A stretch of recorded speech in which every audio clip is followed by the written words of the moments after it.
Michael, welcome to Ojai. Thank you. This is your first visit here.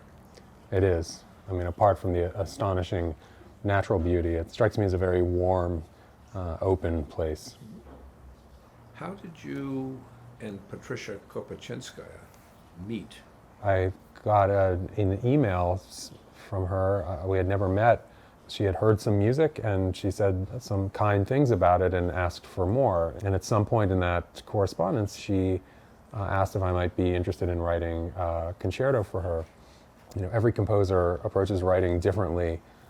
I tend generally to think a lot about what the piece is, to live with it in the mind's ear for as long as it takes. Then I'll put it on paper and live with it some more. And so for me, it's not uncommon for a given work, even if it's a relatively short one, to take years before I feel that it's done. In recent years, going back probably certainly at least 15, extra musical sources have become more and more important to me. Poetry, sometimes prose, sometimes photography, sculpture, instances of illness that has been an overarching theme in my work over the last decade especially. There was a piece that I very, very much have been wanting to write this goes back to 2009. It's a piece which really is a sister piece to a monodrama that I completed in 2012 called On the Threshold of Winter, which is scored for one soprano and an ensemble of 8.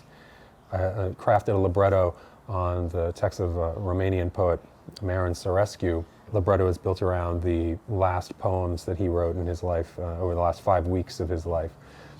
And one of my dear friends had died in 2009, and that was sort of the ignition point for wanting to write this theatrical work.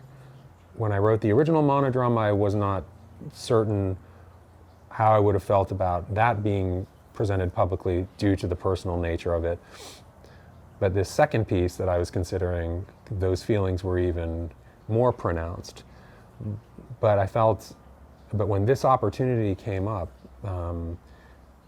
due to the level of the seriousness of purpose of the people involved, the festival itself, Patricia, somehow it felt like it could be a proper environment for something like this.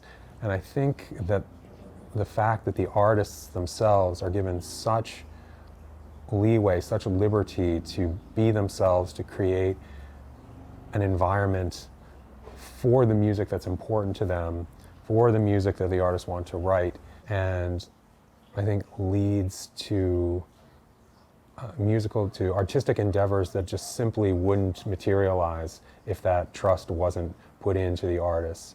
And as a result, there's a level of surprise and boldness in the programming, generally speaking, and in the performances themselves that is notable.